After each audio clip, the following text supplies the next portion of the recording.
আসসালামু আলাইকুম। সকলকে আমন্ত্রণ আনন্দ টিভি রাতের সংবাদে।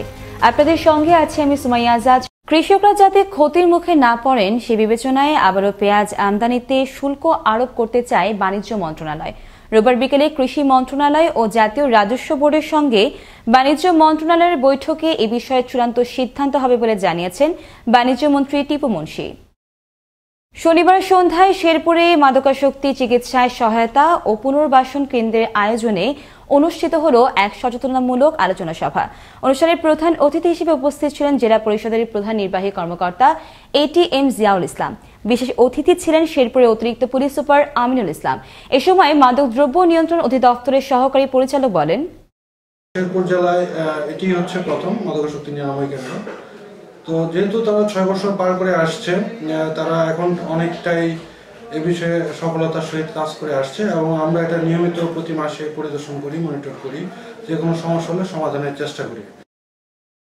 চাঁপাইনবাবগঞ্জে শিশু রোহানে মরদেহ উদ্ধারের পর শিশু অপহরণ ও হত্যায় জড়িত এক কিশোরকে গ্রেফতার করেছে জেলা গোয়েন্দা পুলিশ।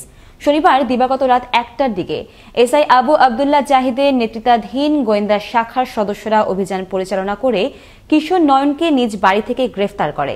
এ বিষয়ে শিশু রোহানের লাশ উদ্ধার ও আসামি গ্রেফতারের বিষয়টি নিশ্চিত করেন অতিরিক্ত পুলিশ সুপার মোহাম্মদ মাহবুব আলম খান। নারায়ণগঞ্জের সোনারগাঁয়ে টিভি, ফ্রিজ ও ব্যাটারি তৈরি একটি কারখানায় ঘটেছে ভয়াবহ অগ্নিকাণ্ডের ঘটনা। রোববার বেলা 11টায় ঢাকা চট্টগ্রাম মহাসড়কের পূর্ব পাশে অবস্থিত একটি ইলেকট্রনিক্স কারখানায় এই ঘটনাটি ঘটে। অগ্নিকাণ্ডের ভয়াবহতায় আতঙ্কে উপরের ফ্লোর থেকে কয়েকজন শ্রমিক মাটিতে লাফিয়ে পড়ে আহত হয়। খবর পেয়ে ফায়ার সার্ভিসের 12টি ইউনিট দীর্ঘ 4 ঘণ্টার চেষ্টা চালিয়ে আগুন নিয়ন্ত্রণে আনে। বৈদ্যুতিক শর্ট সার্কিট থেকে 3তলা ভবনটির নিচতলায় আগুনের সূত্রপাত হয় বলে প্রাথমিকভাবে ধারণা করছে ফায়ার সার্ভিস। চাচাতো ভাইয়ের মৃত্যুর সংবাদে পরিবারের সবাই ছিলেন পাশের বাড়িতে। ফাঁকা বাড়িতে বৈদ্যুতিক শর্ট সার্কিট থেকে আগুন লেগে পুড়ে ছাই হল বাড়িটি। এই ঘটনায় ময়মনসিংহের ভালুকা উপজেলার ভাওয়ালিয়াবাজু গ্রামে শনিবার রাত 3টার দিকে এই ঘটনাটি ঘটে। পরে খবর পেয়ে ফায়ার সার্ভিস এসে ঘণ্টাব্যাপী চেষ্টা চালিয়ে আগুন নিয়ন্ত্রণে আনলেও ততক্ষণে বাড়ির সবকিছু পুড়ে ছাই হয়ে যায়। শনিবার বিকেলে কুমিল্লায় সাংবাদিকদের সাথে মতবিনিময় করেছেন নবাগত police super Faruk Ahmed. Police সুপারের কনফারেন্স রুমে প্রিন্ট ও ইলেকট্রিক মিডিয়ার সাংবাদিকদের সঙ্গে এই মতবিনিময় অনুষ্ঠিত হয়। এ সময় অতিরিক্ত পুলিশ সুপার আজিমুল আহসান সহ বিভিন্ন প্রিন্ট ও ইলেকট্রনিক মিডিয়ার সাংবাদিকবৃন্দ উপস্থিত ছিলেন। পাবনার সুজানগর থানার ওসি বদরুদ্দোজা ও মালিফা পুলিশ ফাঁড়ির এসআই জুয়েল হোসেনের বিরুদ্ধে নিরীহ এক পরিবারকে মামলার ভয় দেখিয়ে 8 মাস ধরে ধাপে ধাপে 70,000 টাকা আদায়ের অভিযোগ উঠেছে।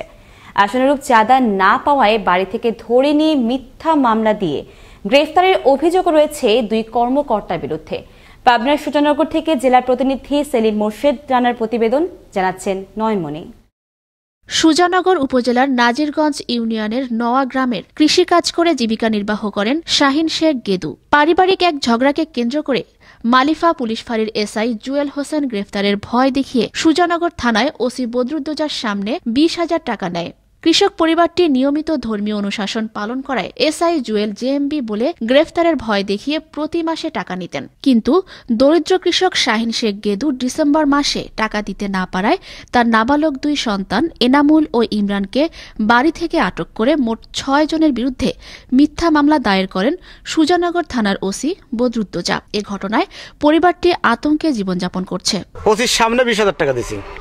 এখন 20,000 টাকা নেওয়ার পরেও সে আমার মাসেও আবার তার লাগে 15,000 10,000 করে টাকা এ পর্যন্ত আমি 70,000 টাকা দিছি। আমি শুয়ে আছি, আমি জলসায় গেছি, আমার ছেলেরা 2টা শুয়ে আছে। শুয়ে থাকার পরে আমার ছেলে ঘুমের থেকে ডাকি উঠিয়ে নিয়ে মিথ্যা মামলা দিয়ে আমার ছেলে চালান করছে। আমি হাফেজ হয়েছি এবং আমরা 5 ওয়াক্ত নামাজ কালাম পড়ি আমাদের পরিবারে। এই জন্য অনেক রকমের ভয় দেখায় যে অনেক একটা কেসের মধ্যে ফেলা দেবো। এসআই জুয়েল এই 1 মাস টাকা দেওয়া হয় নাই, তারপরে কেস এন্ট্রি করে দিয়েছে। বিষয়টি জানেন এলাকাবাসী। তারা জানালেন, 2টি ছেলে ধরে নিয়ে গেছে, খুব শান্ত, এর লেহাপড়ি করে, এরা কোনো মারামারি জঙ্গ করে নাই। এই আল্লাহ শেখ এবং রঞ্জু শেখ এরা এই গুদুর শেখের ছেলের পেলে মামলা দিয়ে মিথ্যা মামলা দিয়ে ফাঁসায়া ধরে নিয়ে গেছে। আর এদের পেশাটাই এরকম। যার বিরুদ্ধে এত অভিযোগ তিনি অকপটে অস্বীকার করে দুষলেন আসামিদের। এই 7 মাসে আপনি 70,000 টাকা লেনদেন হয়েছে। এই টাকাটা কে নিছে সেটা দেখান, প্রমাণ দেখান। না, এটা সত্য কথা না। যাদের কাছে নিরাপত্তার জন্য যাবে ভুক্তভোগীরা, আজ তাদের কাছে জিম্মি তারা। তাই প্রশাসনের কাছে এর সুষ্ঠু বিচার চেয়েছেন ভুক্তভোগী পরিবারটি। নয়নমণি, আনন্দ টিভি, ন্যাশনাল ডেস্ক। রাজবাড়ী সদর উপজেলার পাচুরিয়া ইউনিয়নের নবগ্রাম বাজারে পূর্ণাঙ্গ রেল গেটের দাবিতে মানববন্ধন করেছেন স্থানীয়রা। বাজারের মধ্য দিয়ে বিদ্যমান রয়েছে খুলনা দৌলতদিয়া রেলপথ। নবগ্রাম বাজারে এই রেল ক্রসিংটি অরক্ষিত। পাচুরিয়া ইউনিয়ন বোর্ড অফিস সহ বিভিন্ন প্রতিষ্ঠানে যাওয়ার একমাত্র সংযোগ সড়কটিতে দুর্ঘটনা এড়াতে যথাযথ ব্যবস্থা নেওয়ার দাবিতেই মানববন্ধন বলে জানান স্থানীয়রা। নারায়ণগঞ্জের ফতুল্লার শৈলকুড়া এলাকায় বুড়িগঙ্গা নদী থেকে ইয়াকুব নামক এক ট্রাক চালকের লাশ উদ্ধার করেছে পুলিশ। শনিবার রাত 8:30টায় তার মরদেহ ভেসে ওঠে। গত বছরের 29 ডিসেম্বর থেকে নিখোঁজ ছিল সে।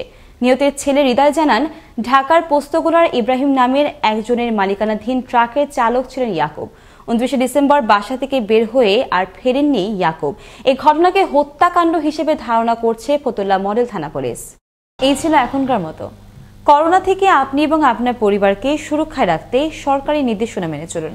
আনন্দ টিভির সর্বশেষ সংবাদ এবং বিনোদন সবার আগে দেখতে ভিজিট করুন www.facebook.com/anandotv BD এই পেজে। ধন্যবাদ সকলকে, শুভরাত্রি।